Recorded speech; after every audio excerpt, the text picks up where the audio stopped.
Looking to make a difference with your shopping? Visit communitypayitforward.us. Select the mission or cause you want to support and scan the QR code. You have two options. Click the first link and browse our giving partners, or use the second link to tell us what you need, and we'll find the right partners for you. Shop with these partners and keep your receipt or invoice.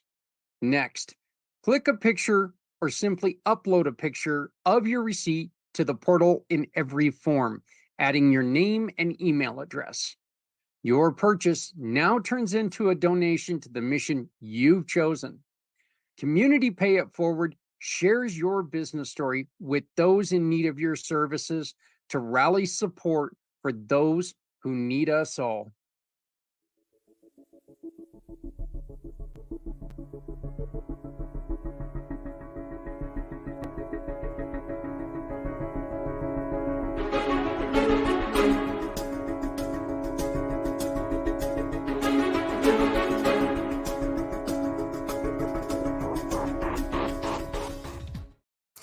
How's it going, everyone? It's Zach Clayton, Community Pay It Forward, Community Dare to Care, and the PAC channel.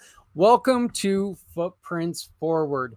Been a day or two since I've been live, and I'm going to go back to a recorded show. I decided to go on ahead and go back to this recorded show because I ended up having a conversation last week with the lady who we have a familiar friend in Ashley. And we were talking about this story of Eli's loss, and it really made me remember the heartbreaking story that Ashley tells of a mom who came so close to losing it all. A mom who every day wakes up and a huge piece of her life is gone. And it's because someone in her life is no longer with her, one of her children. This is really one of those stories that I hope that anybody who has that thought that they might want to be done living, I really hope this is one of those stories that they listen to, because then they can understand that, you know what, it's not that they're not going to be missed. There are people who are going to miss you. People's lives drastically change when you are no longer with them.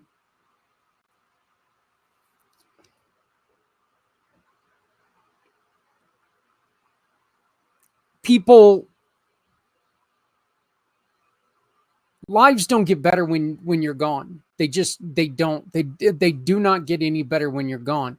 So having that thought is just, it's a painful thought.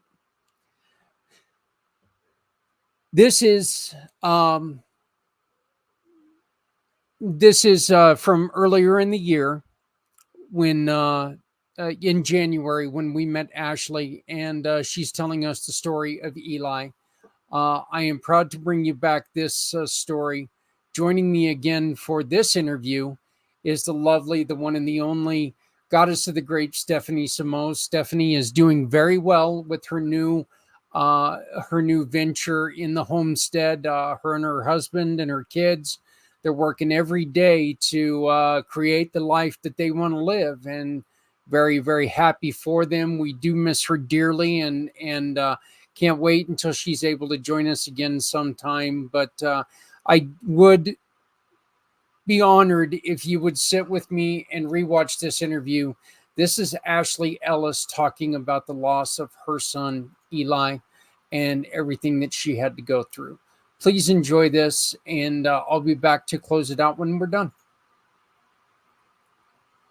Well, if I can do it correctly, I'll be back to close it out when we're done. Of course, I got to actually share the video and go with it. So, but we're going to be picking it up right from the introduction. And I am sorry about the lousy internet connection I had on this day, and hope that my internet connection stays strong today. I talk about John Vogels very, very often with Martyred Angels because John lost his son, and I often tell you how important he is to me because I'm not sure if I would be able to do what he does. Our guest is the same way. I still remember his story and it gives me chills still. I think I only had that interaction with him that one time with you, and that his story still sticks out in my mind like it was yesterday. I think these two people, are doing something in a positive way and taking that experience and spinning it in a different way. And that's why I'm really excited to dive in and kind of hear her retell her story. I got bits and pieces of it, but it takes a strong person to be doing what she's doing.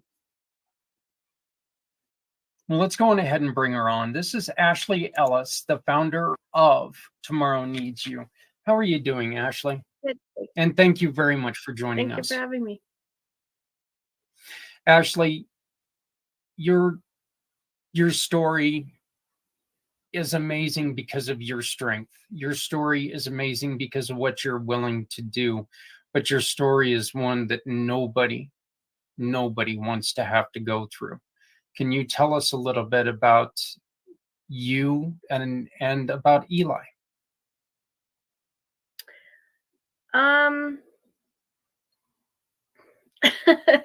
I don't mean to belittle myself, but I feel like, I don't have a whole lot to tell you about me. I went to school for psychology, but I haven't ever used it. I originally was going to go into school counseling, and then by the time I got out of college, I was looking at going, the schools don't have any control, the parents don't have any accountability. I don't think I want to be a school counselor. So I didn't ever pursue that. But I've done a lot of, things over the years with youth in different capacities and whatever. I've been divorced for almost 18 years, so I raised my kids by myself for the most part. And, that comes with its own challenges. And Eli is my firstborn. And I have a daughter, Gabrielle, who just turned 21. Eli was like, go from the very get-go. Like, that child had one speed, and it was full throttle. I remember trying to feed him when he was little, and he was so busy that he didn't want to hold still long enough to eat. He'd be like starving, but like pushing away from me at the same time. And that's just kind of how he always was, and super intelligent. Like, we never had him tested, but I would guess genius, like just super intelligent and absorbed everything he ever learned and never forgot anything. And I think sometimes that brain that goes all the time is kind of maybe what led us to where we are. But August 14th of 2020, I lost him to suicide.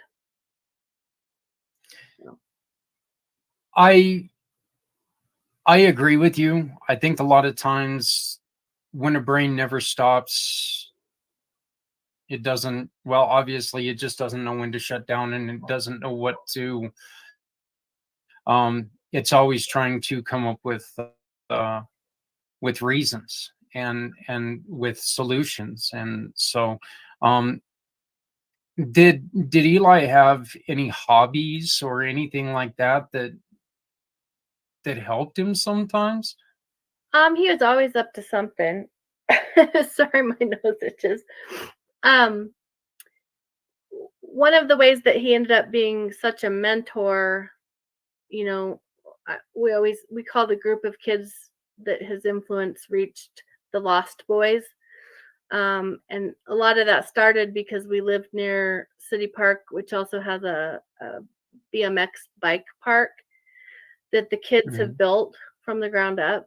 Um, and he was always over there building jumps and perfecting crazy, you know, stunts and wrecking and all that comes with that. And so he did that, and he was always rebuilding his bicycle to make it better. And um, like I said, he mentored all those kids. I always came home and there was bikes upside down in the driveway, and the kids were mechanicking on them and whatnot. And um, he was a sharpshooter in 4-H.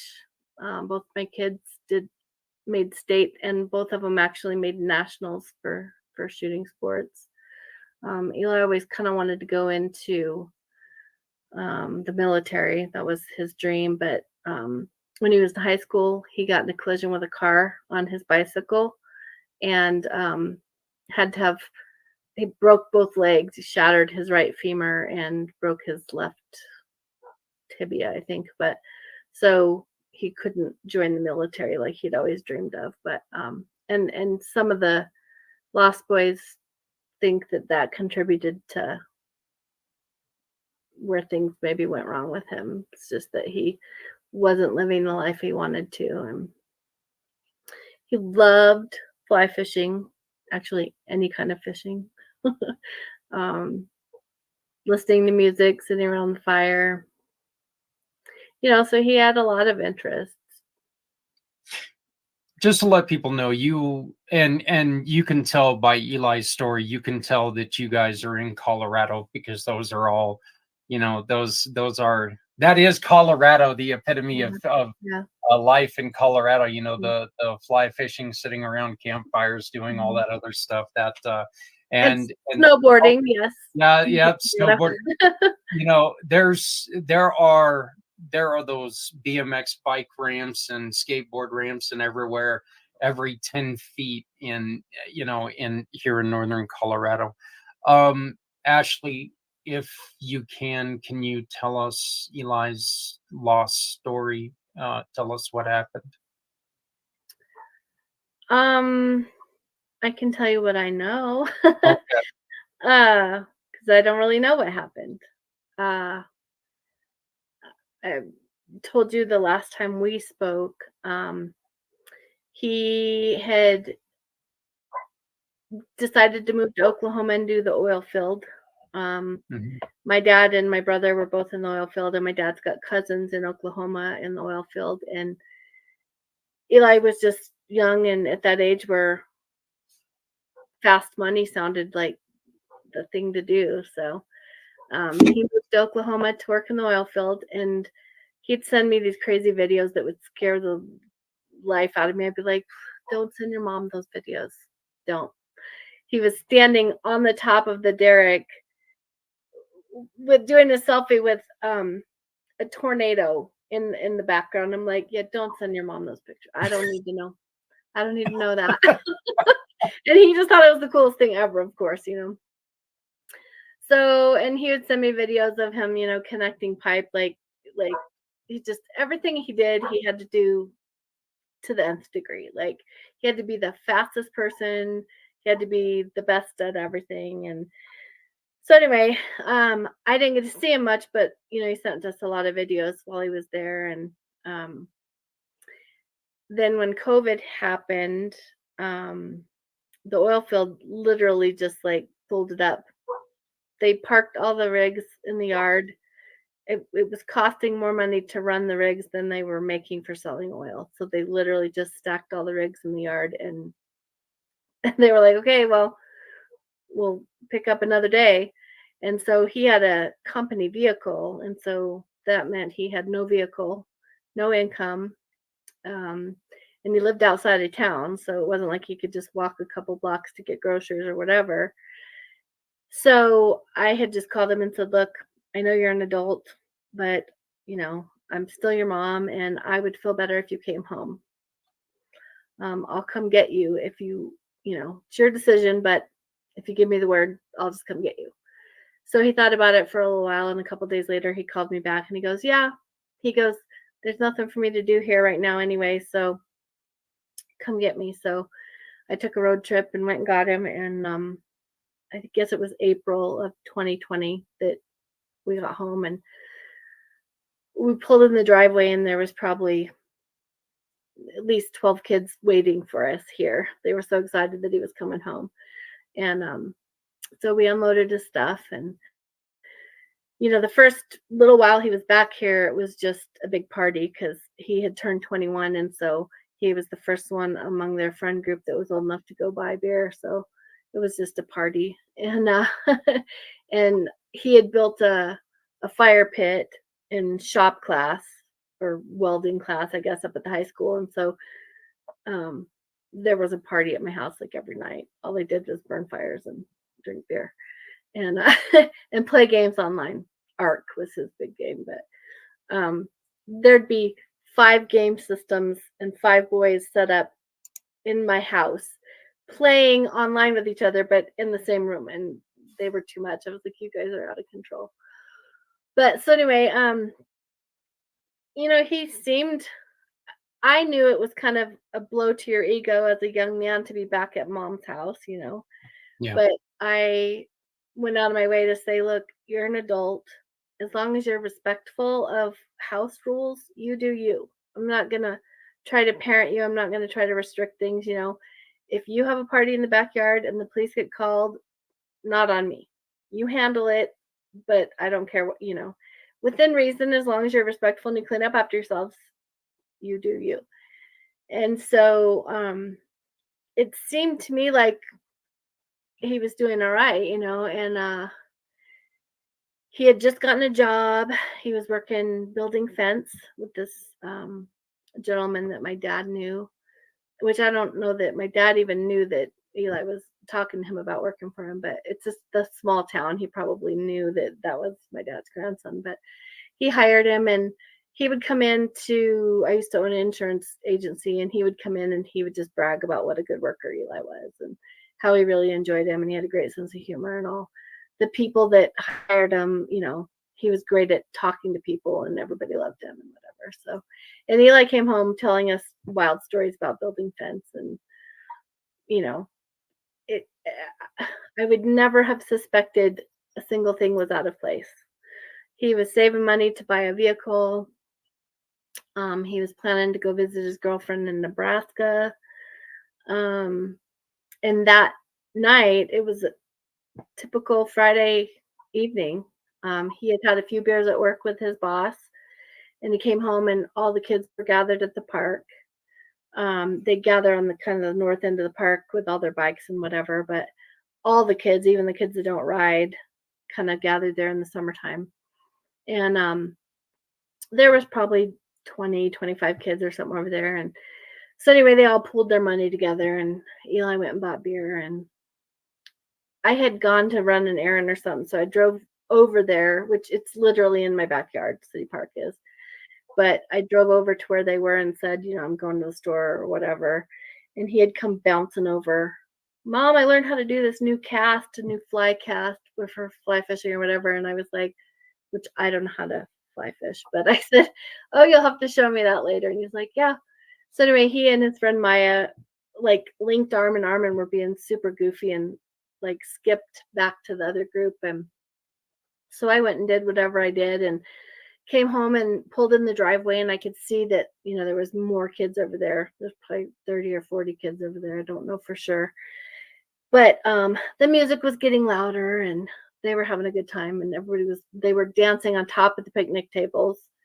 And so I just came in the house, and I had started to watch something on TV or something, and then I got a phone call. So I was on my phone, and I don't really know what happened. Some of the kids said they saw a definite shift in Eli's demeanor or whatever. Like he just kind of, there was definitely something changed, but nobody knew. And so we kind of assumed that maybe it was something on his phone, you know, because there wasn't an altercation that anyone witnessed, you know. But his mood shifted. And so he said, I'm going to go home and get online and play online if anyone wants to, you know, meet me on there or whatever. So, I mean, literally went from dancing on the tables to I'm going to go home now. So he started across the way, and my daughter yelled at him because he had had his jeans on and he got hot. So he had taken his jeans off and he had shorts on underneath. Well, he had a, you know, we're an open carry state, and he had a holster on his pants. And Gabby said to him, you know, don't forget your gun. And so he picked it up, and they were walking over this way, and he goes, dang it, I forgot my phone. And so one of the boys said, I'll go grab it because I forgot something else too. So the one kid ran back to get Eli's phone and whatever he forgot. And then the other 2 or 3 kids kind of waited. There's a fence between the parking lot and the alley behind our house. And so they kind of waited there for him to catch back up. And so Eli proceeded by himself home, which I often think to myself, was that small window of opportunity? Because if there would have been someone with him, I don't think he would have done what he did. But so he walked in the back door past me and went in the room and pulled the trigger. And I actually didn't hear the gunshot. I don't know how I didn't hear it, but I didn't. And then, but the other kids had caught up, and when they got to his room, then, you know, there was a commotion and yelling. And I'll never forget, one of the boys screamed, you know, Mom, Eli has blood coming out of his ears.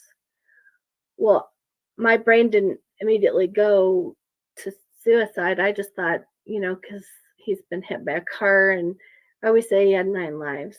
But I just figured he hit his head on something when they were over there goofing around or whatever. So I didn't hang up my phone. I just kind of said, hang on. I threw my phone. So I went to his room, and, you know, it's like everything just kind of goes hazy. I could see him on the floor, and I could see blood, but I still hadn't put it all together. And then I saw his gun, and then it was just like, it just took my breath. Like, I just fell to my knees, and I said, sweet Jesus, why, you know?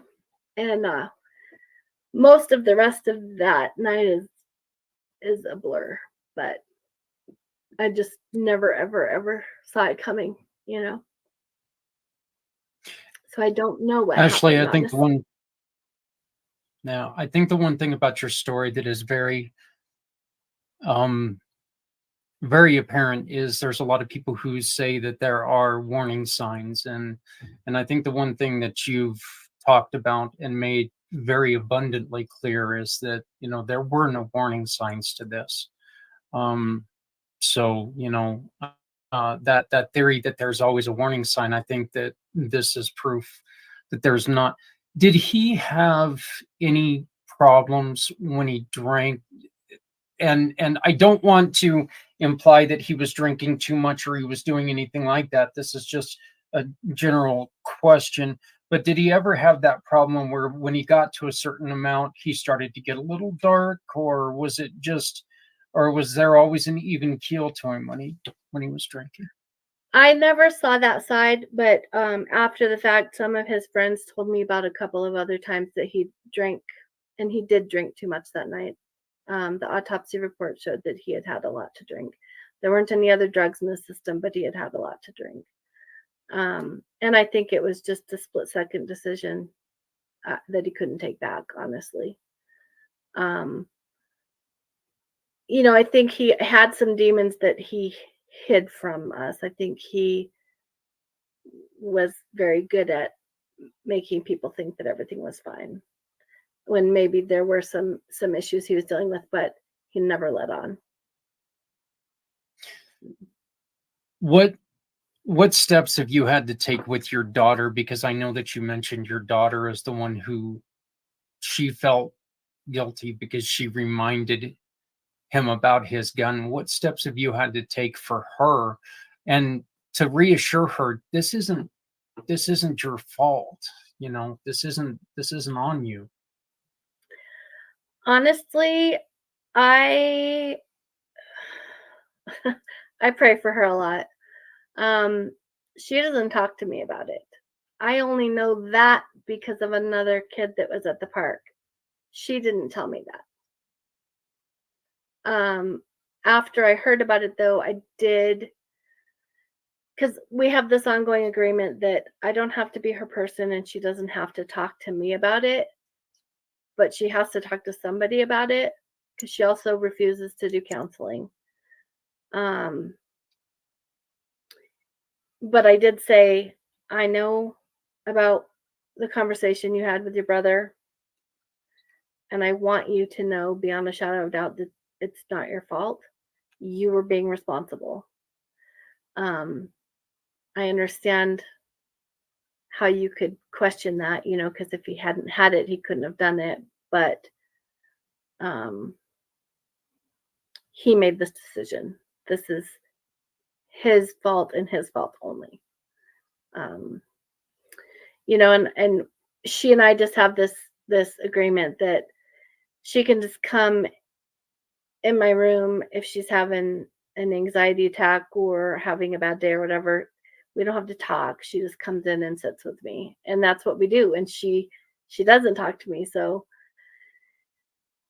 and I tell her, I'm like, it takes everything in me to not wrap you in bubble wrap and put you in a room and not let you out in the world because of everything that's happened. Because I lost a baby boy between the two of them previously. And so then losing Eli, I just feel like, she's all I have left. And I told her, I said, I try really hard not to put that on you, but you have to be aware that I have that I deal with. And so if I get overprotective of you or whatever, that's why, and I'll try not to. But so as much as I hate it, I don't really even know where she's at because we don't talk about it. I'm just here for her physically. Stephanie? I was actually going to take the question in a little bit of a different direction and just ask, if he had any signs of like depression or anything else, and nothing to do with like the situation that day, but if there were any other things that maybe he might have been battling earlier in life before all of this. Well, he had ADHD. He did not like the way the meds made him feel, so he didn't like taking them. His dad and I were divorced when he was in second grade, and it was really hard on him. And in spite of the reality, he thought his dad walked on water, and so I went out of my way to not take that away from him. Like, that's your dad and you guys have to have a relationship. And but his dad didn't offer the same respect, and so there was a lot of bad mouthing me at his dad's house, and kind of a lot of pressure from his dad on different things. Like when he made it to nationals, there was a small scholarship involved that would help him with expenses as far as hotel and stuff when we went. And his dad told him that if he wanted him there, he had to pay for him to go because he couldn't afford to. And just some stuff that I didn't think was right, that I felt like put a lot of pressure on him, and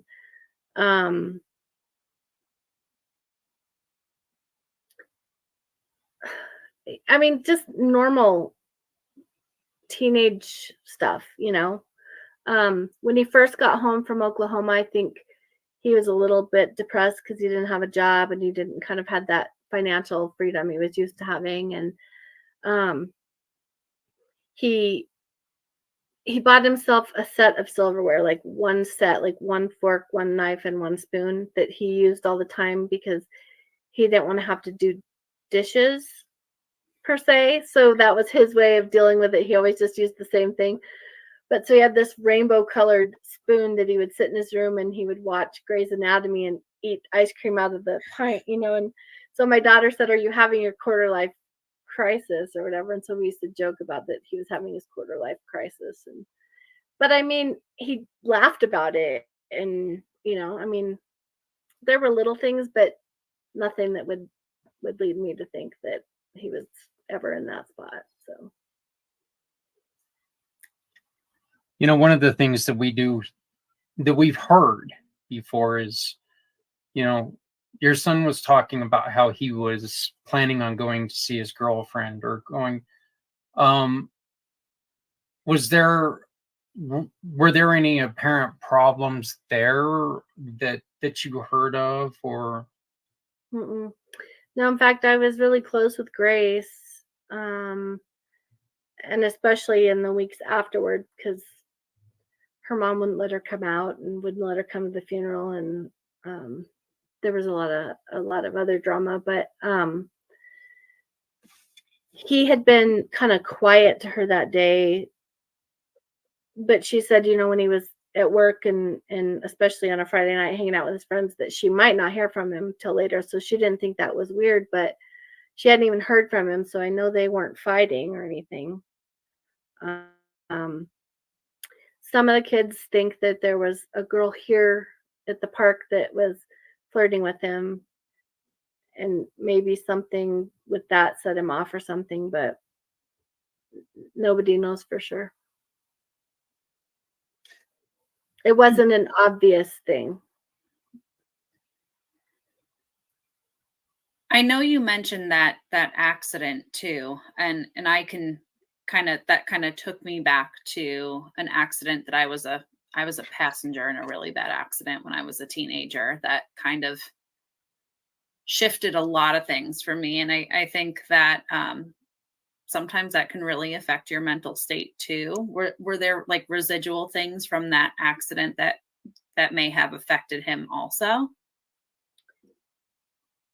Um, I don't know if he had any pain from it or anything like that. He had a really high pain threshold anyway, and he didn't complain about stuff like that. But you could feel the bolts under the skin in his ankle and stuff. And like I said, he was not able to go into the military because of that. And so it kind of changed the trajectory of how he saw his life playing out, I guess. And He some was of the successful. He had such a great job going for him at that time too. I'm sorry. Go ahead. I Continue, know. please. Yeah. I mean, and this child could weld and he could run a backhoe. And I mean, he just, And that's he just, awesome. A lot and he of was kids a don't get that. mechanic, you know, he had his mechanic certificate. And that's how he started out in the oil field. Actually, was in Wyoming. He was mechanicking on all the trucks, but then he got the itch to roughneck. But so, you know, I don't know. Well, Ashley, you have taken this very, very tragic moment in your personal life, and you've started an organization. You've actually started two organizations, but one of them called Tomorrow Needs You. You have your YouTube channel, and you've recorded a 2-minute video I would like to share with people. Is that okay with you? Yeah. Okay.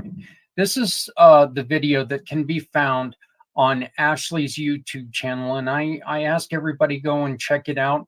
And we're going to get more into Tomorrow Needs You as soon as we're done with this video. But please, it's 2 minutes long. If you got 2 minutes, just stick around and watch this with us. If I can press play, of course.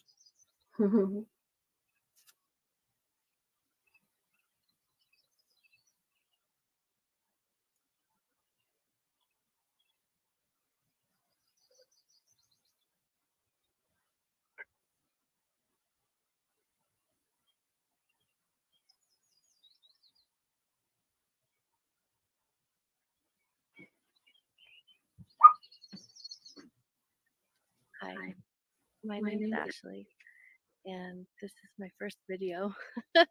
I don't have any of the special lighting, special equipment, camera, any of that. And I've never done videos, so I'm sure the quality will be terrible. But I felt compelled today to make my first video. I'm starting a YouTube channel and a Facebook group called Tomorrow Needs You. It's in honor of my son, Eli J. Ellis. Unfortunately, he chose to take his own life.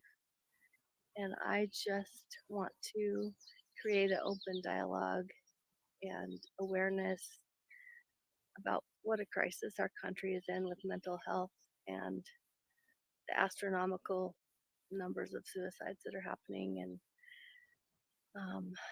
just a safe place for people who have been affected by this to talk and to support each other. And so anyway, someday I dream to create a space for that, the Lost Boys Ranch. So more to come. I just wanted to get the first video out of the way. So anyway, love and light to everyone who sees this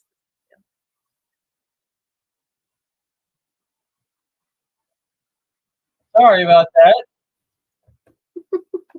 I was like, maybe Zach froze. No, I had to run and let my dogs in. They were freezing. video. So sorry about that. But was that the park? Yeah, that's the bike park that I was talking about. Yeah, it's called Sherwood.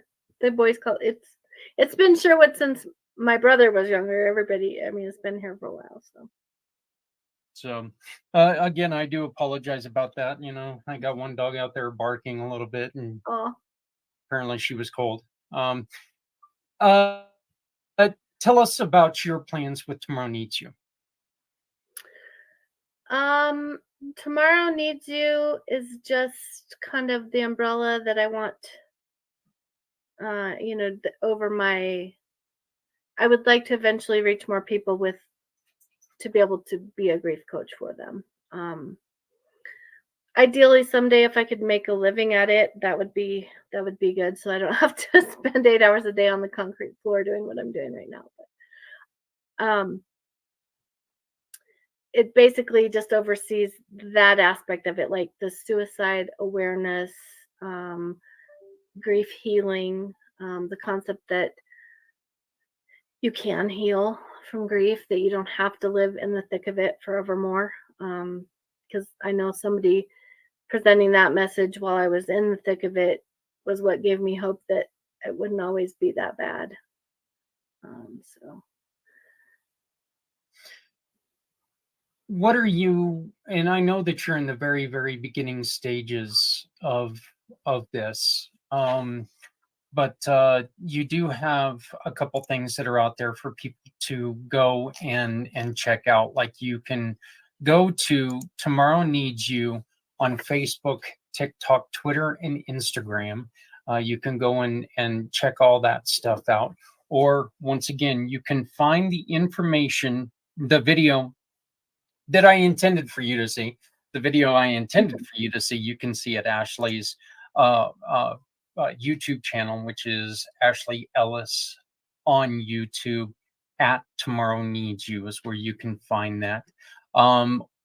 You can always send Ashley an email at tomorrowneedsyou98@gmail.com.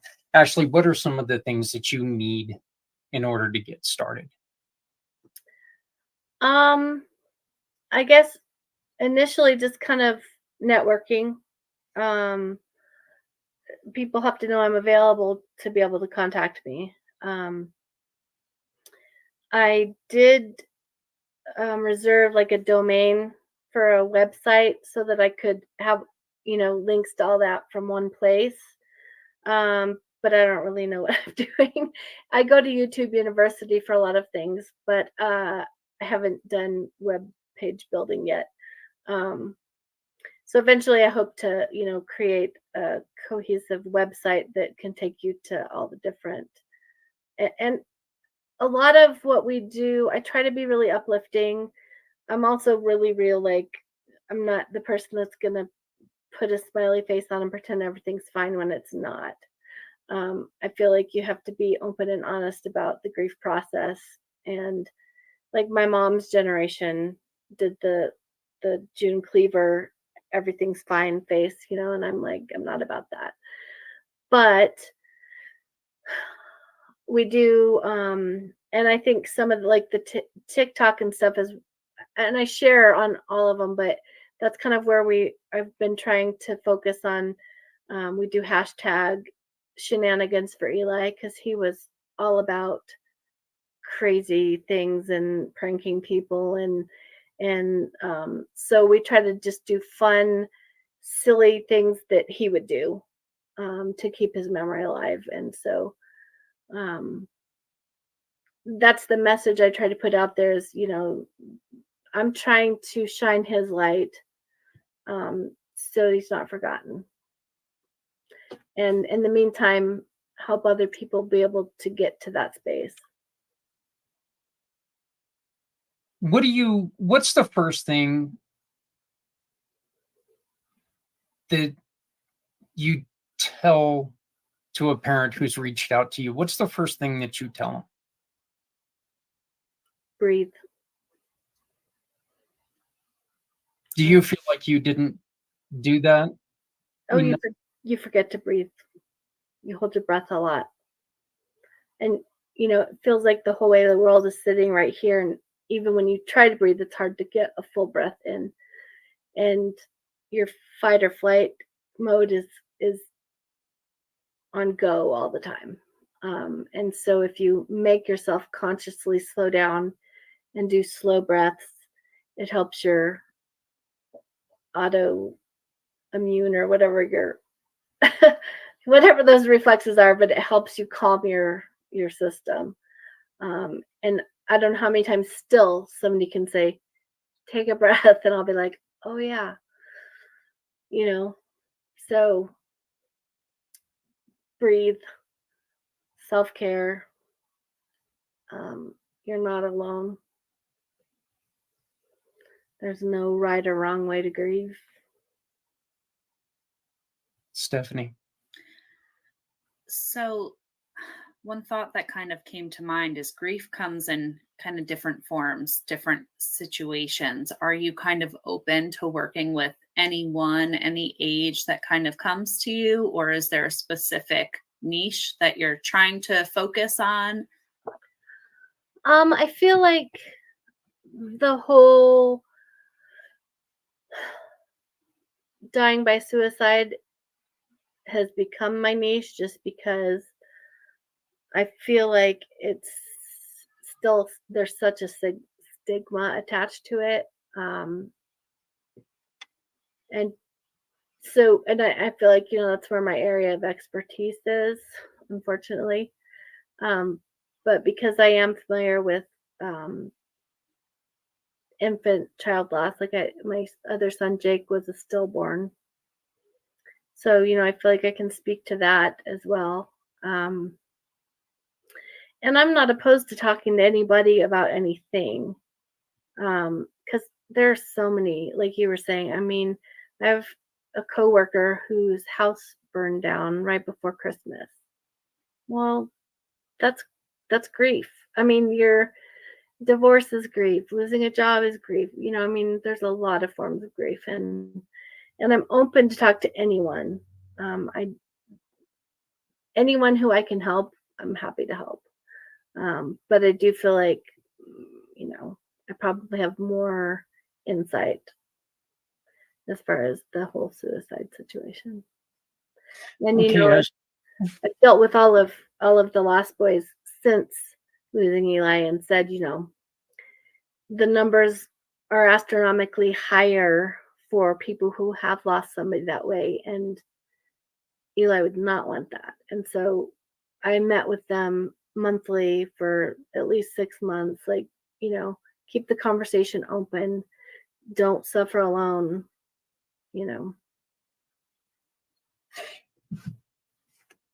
How and I want to get back to the question I was going to ask you, but you brought up the Lost Boys. How are they taking it? How are they? And I hate to juvenile this, but how are they accepting this? How are they turning this terrible, terrible tragedy into a life lesson at their young age? I think that answer is different for every one of them.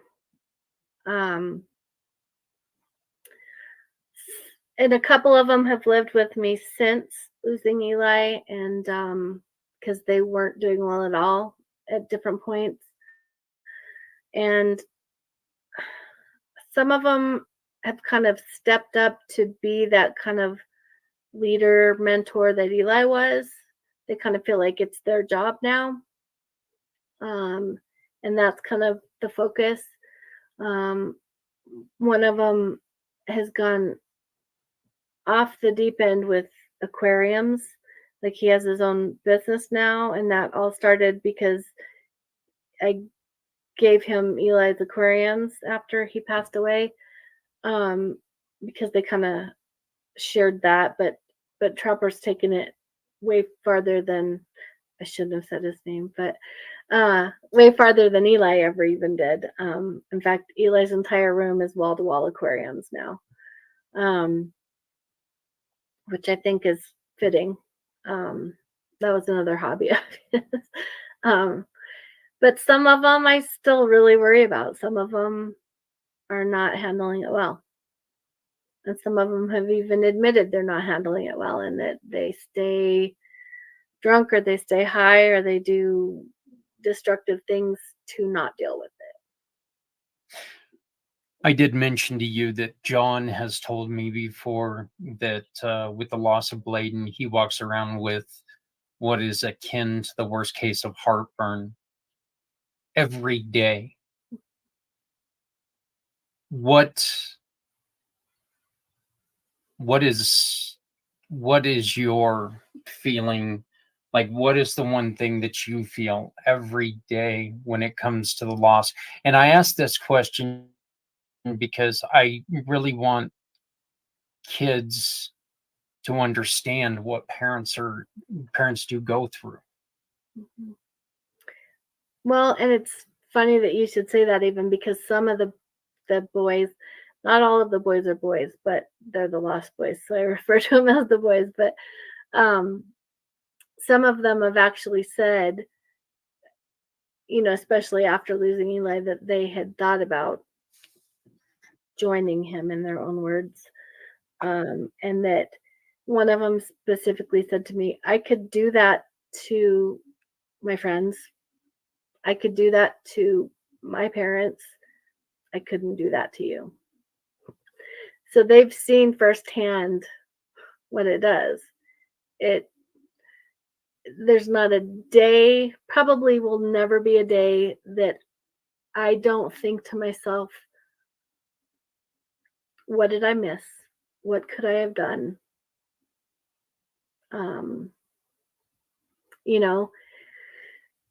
I parent a lot of kids that I call them my bonus kids. And I actually have bonus grandbabies now. But somebody will say, you're such a good mom. And after having lost a child to suicide, I can't accept that compliment, because I'm like, if I was a good mom, he would still be here.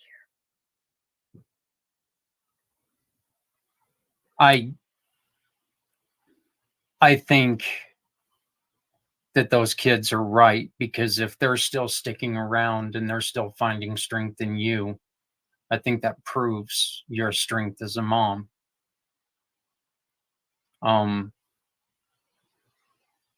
And again, I give you all the credit in the world, because it takes a tough person to sit and talk about what you're talking about right now.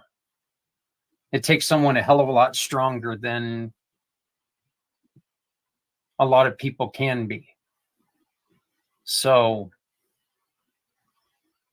I'm going to ask you not to take that away from yourself, because I think you are a really good mom and you need to stay strong for everyone. And I think that there's so much value in what you went through. Do you ever say to yourself, Eli,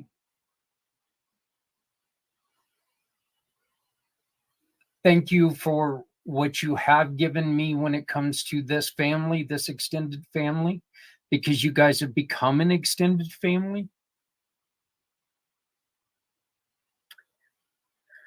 I guess I haven't really thought of it that way. I mean, I am grateful for them because I don't think I would have made it through this without them, and vice versa, probably. I'm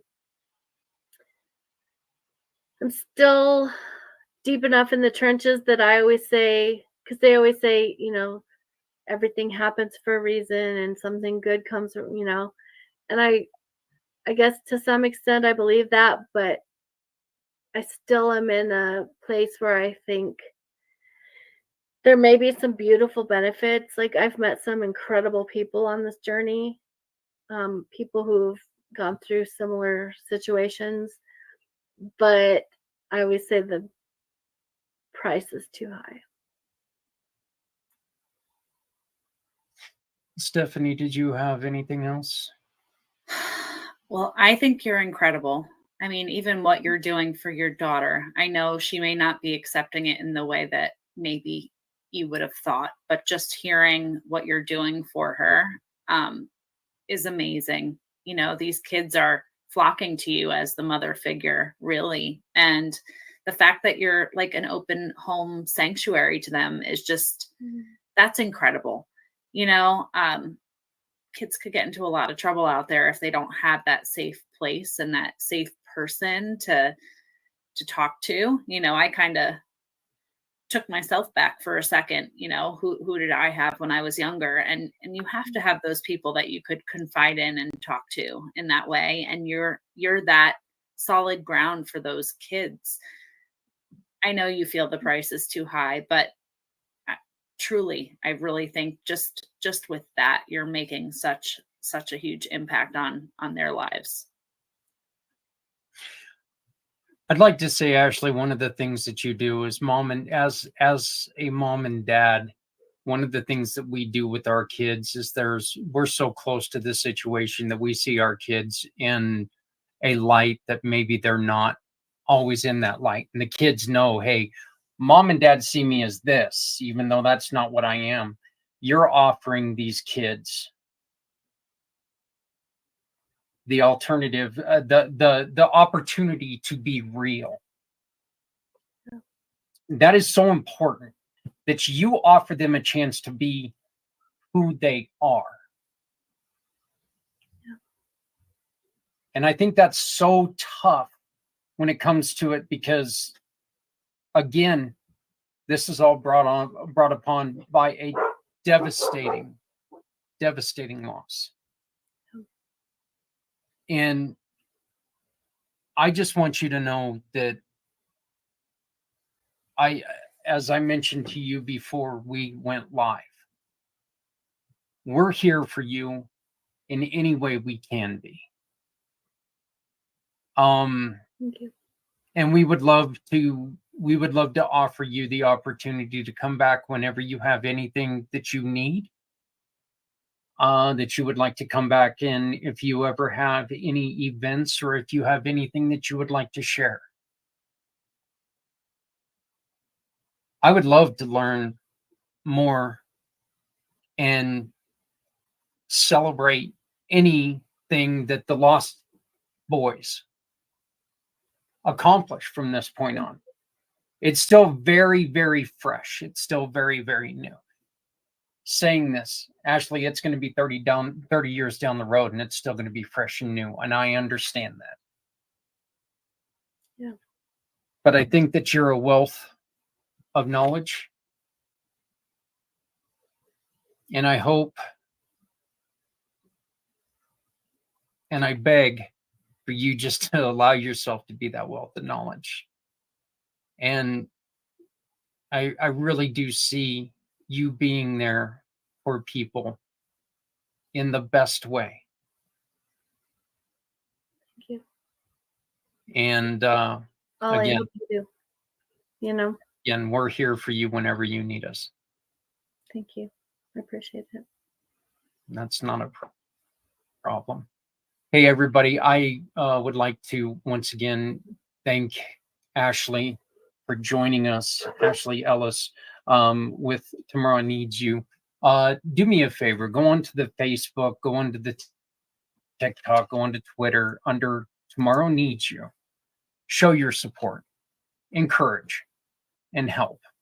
Not just her, but the kids, the families that are out there. Share this page with people who you may see as having maybe troubles or struggles. This is a good way to support each other, and that's what this is all about, is support. We want to be there for Ashley. We want to be there for the Lost Boys. We want to be there for everyone, and I think that we can be. Stephanie, this one's tough, but what did you learn today? Ooh, I feel like I'm trying to breathe right now through this, truthfully, myself just being a part of this conversation. But Ashley, I mean, you're so brave to come here and share. And I truly hope that we get more people connected with you, because you can help people in a way Zach and I cannot. So I hope that this reaches the people who need to see it. Ashley, I am going to be introducing you once again. I promise I'll get it done. I'll be introducing you to John Vogels. I'm also going to introduce you to one of our partners, Mr. Z. Z is a web designer, and maybe he can help you out. And even if for right now it's just a landing page or whatever to get you started, maybe the Community Pay It Forward program can help you. We can get that landing page done and we can get this started off. Please, again, we're going to ask you, go to all of these wonderful places. You see her email right here. Let's make sure that we're encouraging and we're keeping the good going.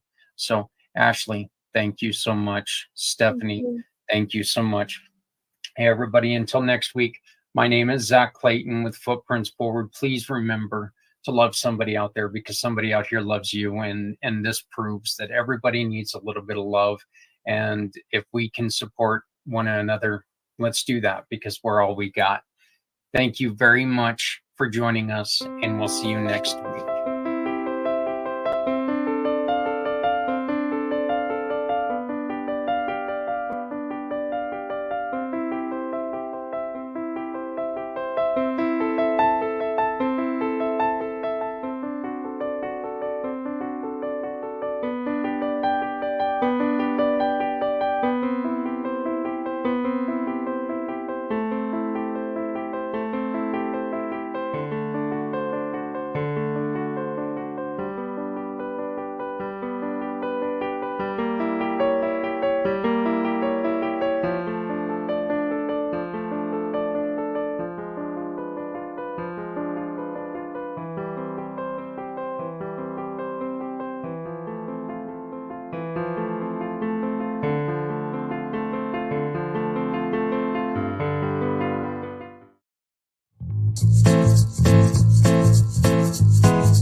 Looking to make a difference with your shopping? Visit communitypayitforward.us.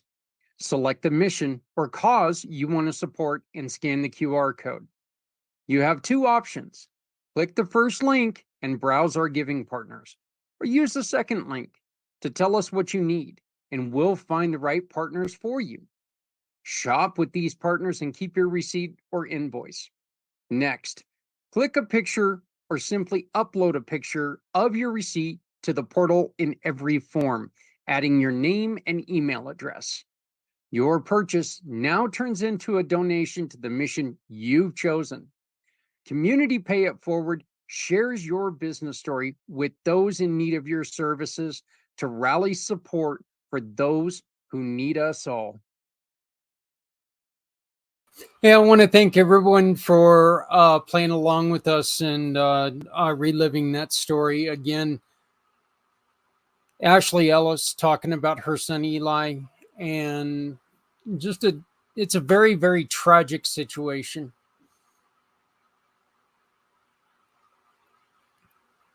I just, me personally, I hear these stories and it hurts inside because, we just got our grandkids here. We got three of the grandsons here. And so I'm finally getting to know them, and it's a cool thing. And I just couldn't imagine losing any of our kids. I'm of course getting old enough to where, loss has become something that's normal in our lives, but losing a child to an accident, losing a child to is terrible. Losing a child to self-infliction, to addictions, to any of these other things is just flat heartbreaking. And this is, if you hear this and you know that you have a friend or a young person that's in trouble, that they need help, please make sure you reach out to somebody. Maybe reach out to the mom and dad. If you're not comfortable reaching out to the mom and dad, maybe a school counselor, maybe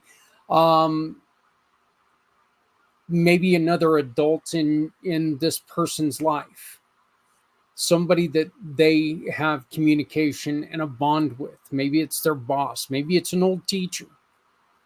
Who knows?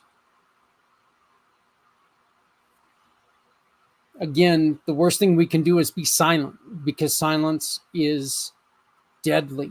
Silence kills, and silence allows for people to end their life. Please remember to love someone out there, because someone out here loves you. Folks, my name is Zach Clayton. Community Pay It Forward, Community Dare to Care, Footprints Forward, and the PAC channel, all over the place. I want to thank you very much for joining us. And please remember, if you're not doing anything, if you're not helping someone, you're not, or let me try this again in English. If you're not helping anyone, you're hurting everyone. Please remember that no one needs to go it alone when we all come together. Thank you very much. We'll see you soon.